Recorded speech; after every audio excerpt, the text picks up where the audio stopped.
Commander ने रब्ता किया था तो आमतौर पे तो आपके गंडापुर साहब कोर कमांडर के पास जाते थे पूरी काबीना को लेकर, आप क्यों नहीं गए? जी, कोर कमांडर साहब आए थे मुबारकबाद देने के लिए वज़ीर आला सेक्रेटरीट, तो उनसे मुलाकात हुई है। जी देखिए जी, वो मुबारकबाद के लिए आए थे, कोई ऑफिशियल नहीं आए थे, तो अनऑफिशियली गुफ्तगू हुई है काफ़ी अरसे से। और बिलखसूस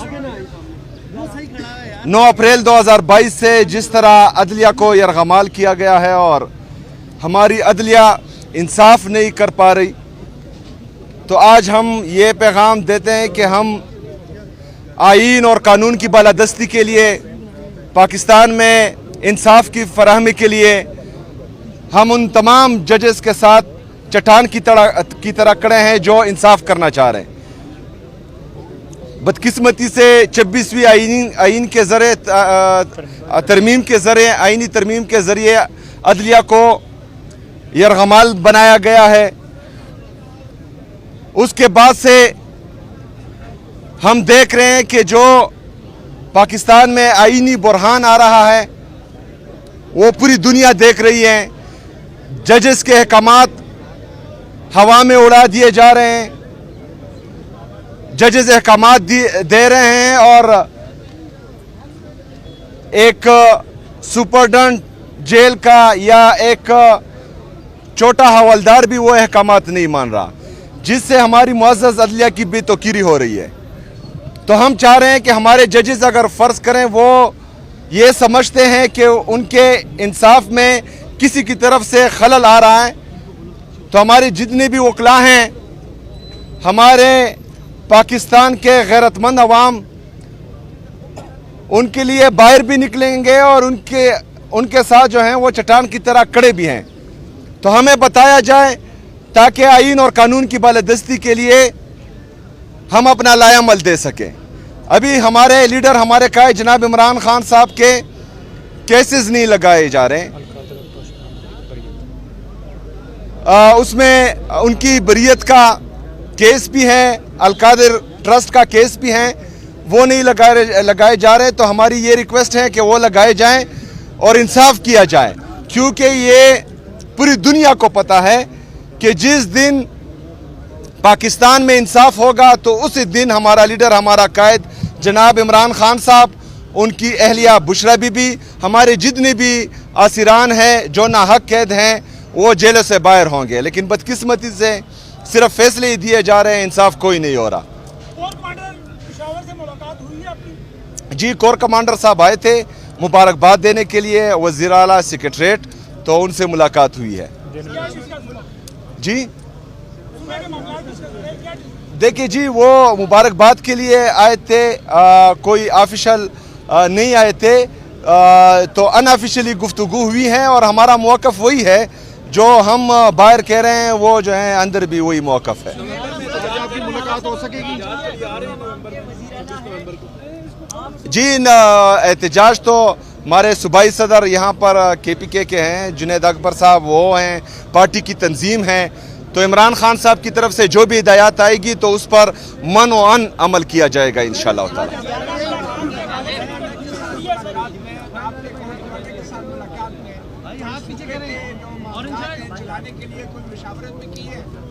देखिए जी, मैं चीफ एग्जीक्यूटिव हूँ पूरे सूबे का, मेरे ऑफिस में जो हैं IGP भी आते हैं, चीफ सेक्रेटरी भी आते हैं, कोर कमांडर भी आएंगे, तमाम सिक्योरिटी इदारों के जितने भी हमारे ऑफिसर्स हैं वो आएंगे और सूबे के मामलात उनके साथ ही डिस्कस होंगे।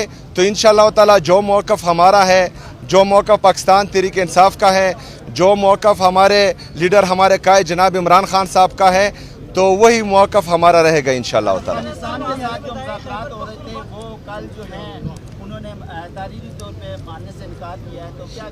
देखिए जी, जब दोहा में वो मुज़ाकरात हो रहे थे और मेरी असम्बली की स्पीच है, आप उठाकर देख लें, असम्बली के फ्लोर पर मैंने ये कहा था कि ये खुशाइंद है, लेकिन हमें ख़दशात हैं, क्योंकि उन मुज़ाकरात में ना सूबाई हुकूमत को जो डायरेक्टली अफेक्ट होंगे इससे, ना हमारे वहाँ के पार्लियामेंटेरियन को, ना हमारे जो कबाइली मशरान है जिनका तकरीबन हज़ारों साल की तारीख़ है, अफ़गानिस्तान के साथ बाउंड्री पर हैं, ना उनको एतमाद में लिया गया था। तो मेरे ख़्याल में जिस तरह हमने कहा था कि जो भी मुज़ाकरात हो तो चाहे जिसके साथ भी हो, तो जो डायरेक्टली अफेक्टिव होते हैं और जो मुज़ाकरात को कामयाब बना सकते हैं उनको एतमाद में लेना चाहिए।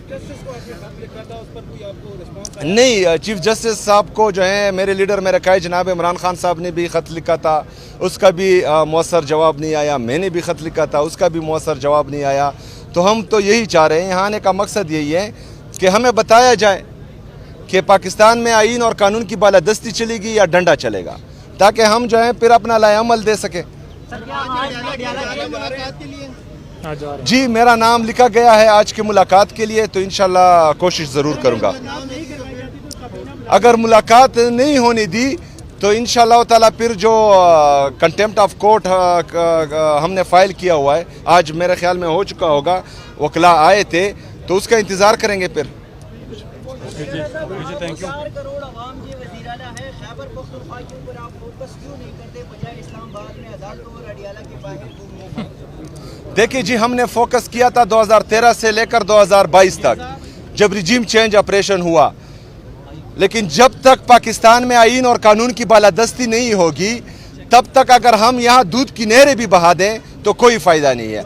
आज एक दफ़ा फिर मेरे सूबे में जो है दहशतगर्दी लाई गई है, खुद साख्ता दहशतगर्दी है। हम समझते हैं हमसे पूछे बगैर जो है इनको दोबारा आबाद किया गया था, तो फिर जो है ये चलता रहेगा। हम तो चाह रहे हैं कि तमाम स्टेक होल्डर्स जितने भी हैं इनको एतमाद लेकर एक पॉलिसी बनाई जाए, बंद कमरों के फैसले किसी भी सूबे पर या पाकिस्तान पर मुसल्लत ना किए जाएं। ये एक जमहूरी मुल्क है और जमहूरियत में जो है जो जमहूरी तरीके से आए हैं उनको एतमाद में लेना चाहिए। अच्छा सर, आप ये बताएं, आपको केपी की गवर्नमेंट, केपी की आवाम ने सीएम मुंतखब किया है, लेकिन अभी तक वहाँ आपकी हुकूमत नहीं है जो कि होनी चाहिए। अगर खान साहब से आपकी मुलाकात महीना तो नहीं होती तो फिर आप जो काबीना है वो तश्कील नहीं देंगे। ये बात आप उनसे करें जो मुझे रोक रहे हैं, पहली बात। दूसरी बात ये है कि मैं जो है लाया गया नहीं हूँ, मैं अवाम की ताकत से आया हूँ।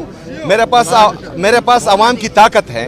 जो लोग जो हैं फॉर्म 47 के ज़रिए जाली तरीके से लाए गए हैं, तो उनसे कोई सवाल ही नहीं पूछता। मैं आपसे कह रहा हूं कि आप उनसे सवाल करें जो पहले रोले अटका रहे थे, पेशावर में आकर प्रेस कॉन्फ्रेंसेस कर रहे थे, गलत इल्ज़ामात लगा रहे थे हम पर, जो सियासी तकारीर, जिनका काम नहीं है सियासी तकारीर करना, सियासी प्रेस कॉन्फ्रेंसेस करना, वो सियासी प्रेस कॉन्फ्रेंसेस कर रहे थे और सुतैली माँ जैसा सलूक हो रहा है। तो बहरहाल मेरे सूबे की आवाम भी यही चाहते हैं कि जिसकी वजह से मुझे वोट मिला वो कायदे तहरीक इमामी इनकलाब जनाब इमरान खान साहब हैं। तो इमरान खान साहब से मशवरे के साथ में चलूँ, वो भी यही चाहते हैं। सर 2018 में भी कोर्ट कमांडर ने रब्ता किया था, तो आमतौर पे तो आपके गंडापुर साहब कोर्ट कमांडर के पास जाते थे पूरी काबीना को लेकर, आप क्यों नहीं गए? देखिए जी, उनका तो मुझे पता नहीं है, लेकिन मैं चाहता हूँ कि जो सूबे के चीफ एग्जीक्यूटिव हैं, जो पाकिस्तान के प्राइम मिनिस्टर है, तो उनकी तौकीर जमहूरियत में बहाल रहनी चाहिए और ये लोग जो हैं उनके दफातर में आने चाहिए, डिग्गी में चुप कर नहीं जाने चाहिए। शुक्रिया।